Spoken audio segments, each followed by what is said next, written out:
Hi, I'm Elvis Mitchell, and it's a special pledge edition of The Treatment. My guest today, we brought him back, he was so good last time, is Vincent Gallo. His movie is Buffalo 66, it's still around now, but I want to talk to you a little bit about, not that we can get into this, but wherever, we're talking about music just a second ago, the music for the movie.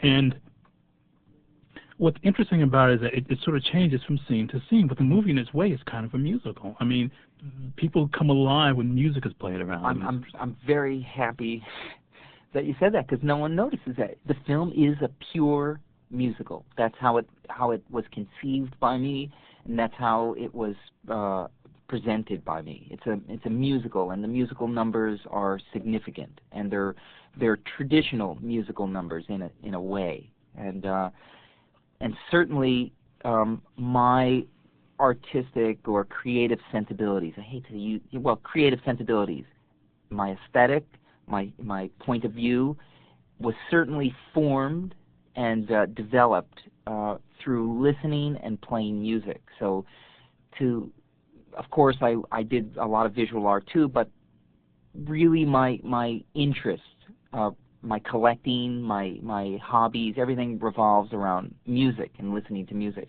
So I wanted desperately to make a musical. I just wanted to make a very unique, subtle musical. But it's very sort of touching, though. First of all, it's a musical in 1998 with a really poignant tap dance number in it. Mm-hmm. Yeah, it's the dance scene. You know, it's the dance scene. I had seen. It's funny because people compare. People mention John Cassavetes and Godard to me a lot, and the truth is, I have 7,000 movies on tape. The last people that I would go home and watch are Godard and Cassavetes. Not because I don't acknowledge them as brilliant filmmakers, which they are. It's just I have a hokier sensibility. My top 100 films would be surprising. Let's hear a few of them. Just name some of them. Oh, The Boy in the Plastic Bubble. Oh, it is not. Yeah, I love the film. I love, you know, I would say I probably watch more films with Warren Beatty than any other actor. I like Lilith. I like The Only Game in Town.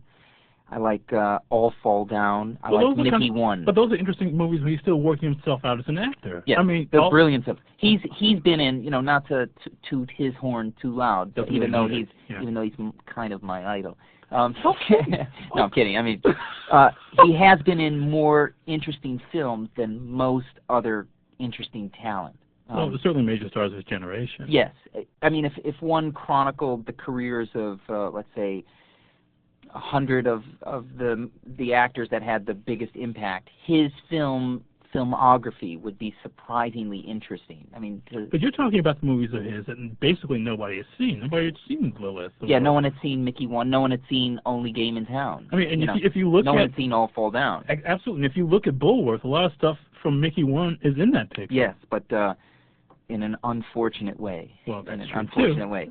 Mickey One is a really good film, and it has a really good soundtrack. And there was a radio station in New York City called WNEW, and there was this guy named Jasbo Collins who had a really cool station. That's why I'm so excited to be here at KCRW, because good to have you here. Radio stations have been, especially my generation. You know, when I grew up, FM radio, for example, was radical broadcasting. And experimental. Experimental. They would play whole albums on commercial stations because AM radio was the commercial frequency at the time. And I remember, I'll give you an example of how much impact radio's had on me. Three things. Okay, three things. Sure. First thing was, I remember the time that Peter Gabriel had left Genesis, and it seemed like the band had gone away. And I was a very big progressive rock fan at the time. And then suddenly they announced that Genesis was releasing an album without Gabriel. And they were going to play it at midnight on a Friday night. Now, I'm an early teenager at the time, so midnight at Friday night, this is a heavy, you know, roller skating, holding hands with a chick night. This is not stay home at my folks' house in, you know, my horrible bedroom listening to the radio. But hundreds of kids from school, hundreds of the coolest kids who would have been out hard on a Friday night were hovering around a radio like it was, you know, the 30s or something like that. Like we were listening to, you know, Charlie McCarthy or something, you know, listening to this new Genesis album without Gabriel, Trick of the Tail, yeah.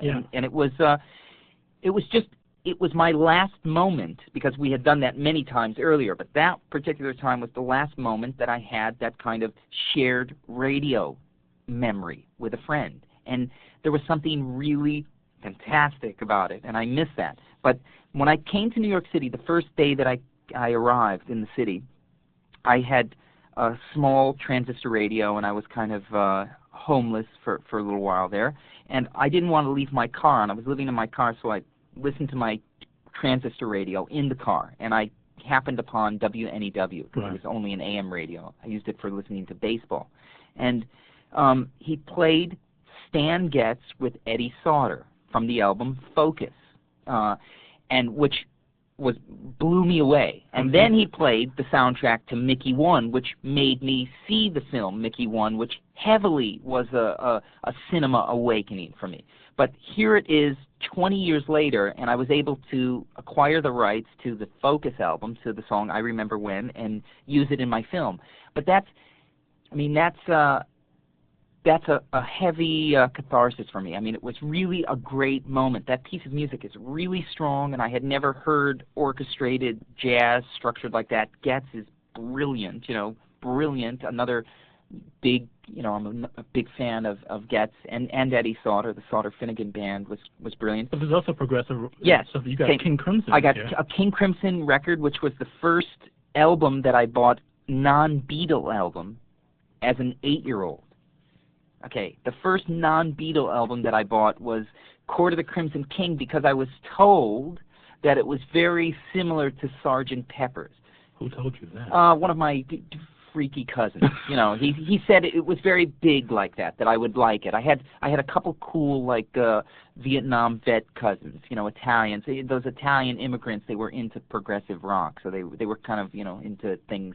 So my older cousin said, he told me to buy it with my dollar, which was big, big then. And I at first listen hated the album. And you didn't waste money on records then. Each record you bought, man, was a big thing. And I acquired a sensitivity to the record in about a week, and then it became my favorite record. Now, 30 years later, or whatever, 28 years later, I get to film a dance number with Moonchild, which was my first favorite song on the record. And, I really had been waiting my whole life for that. I mean, really had been waiting my whole life for that. And same with the Yes song, because Chris Squire to this day is the only